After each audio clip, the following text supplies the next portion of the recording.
À 88 ans, le pape François s'est éteint ce lundi. Un départ qui bouleverse des millions de fidèles à travers le monde, notamment en Guinée, où la communauté chrétienne exprime une profonde tristesse. Une disparition qui laisse un vide immense dans le cœur des fidèles chrétiens de Guinée. Comme tout le monde, avec profonde douleur, si on voit ce qu'incarne cette personnalité très charismatique, et pour nous, c'est notre premier responsable, premier chef de l'Église.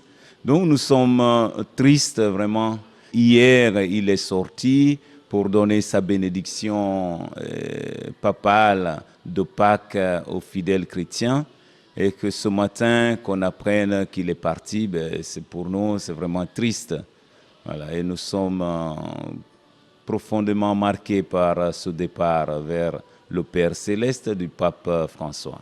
Dans les églises, le silence est pesant. Mais pour les fidèles, ce silence est aussi porteur d'espoir. Espoir que l'héritage spirituel du souverain pontife continue de vivre.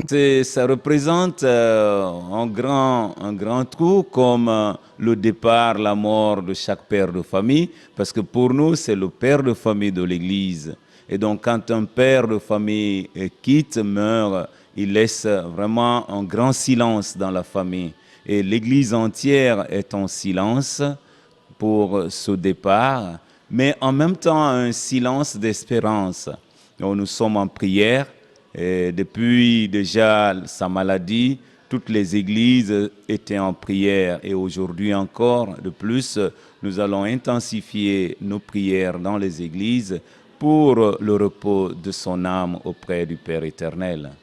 Le parcours du pape François a marqué au-delà des frontières de la religion. Pour le directeur général de la radio La Voix de la Paix, il est un véritable messager de Dieu, engagé pour la paix et la justice. Et il faut se dire que le pape François a beaucoup travaillé pour l'Église et pour le monde. Il n'était pas seulement un chef religieux catholique, il était comme un père, comme un guide, comme un berger, comme un pasteur de tout le monde. Et cela se notifie dans ses écrits, ne serait-ce que avec l'encyclique Fratelli Tutti, où il demande à toute l'humanité d'être frères et sœurs. Donc c'est vraiment le sens de l'humanité et de l'humanisme. À la question de savoir qui doit succéder au pape François, mon père Pierre Baba Mansaré reste serein. Pour lui, l'origine, peu importe l'essentiel, étant que le futur pape suive la volonté divine. Ce n'est pas facile, la succession. La succession doit tenir compte de plusieurs aspects.